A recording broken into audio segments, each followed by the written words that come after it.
Andrea கடை திறப்பு நிகழ்ச்சியில பங்கேற்று பாட்டு பாடி அங்கிருந்தவர்களை உற்சாகப்படுத்தி இருக்காங்க. துரைப்பாக்கத்துல நடந்த நிகழ்ச்சியில் பங்கேற்ற ஆண்ட்ரியா கிட்ட பாட்டு பாடுங்கன்னு எல்லோரும் கேட்க சூப்பரா ஒரு பாட்டை இருக்குனாங்க.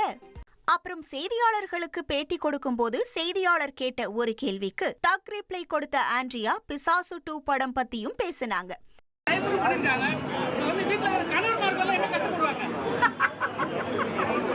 இப்போ பெண்கள் எல்லாம் அவங்களே ஆஃபீஸ்க்கு போய் நல்லா சம்பாதிக்கிறாங்க. So we don't need any கணவர் to buy us diamonds, okay? படத்தை பத்தி கேட்பாங்க பாவம். என்னால் நடிக்க தான் முடியும், ரிலீஸ்லாம் பண்ண முடியாது படத்தை. எனக்கு படம் ரொம்ப பிடிச்சிருக்கு, மிஷ்கின் சாரும் ரொம்ப பிடிச்சிருக்கு. I really enjoyed working with him. Unfortunately I am not the producer of the film. இல்லைன்னா 2 வருஷத்துக்கு முன்னாடி நான் ரிலீஸ் பண்ணியிருப்பேன்.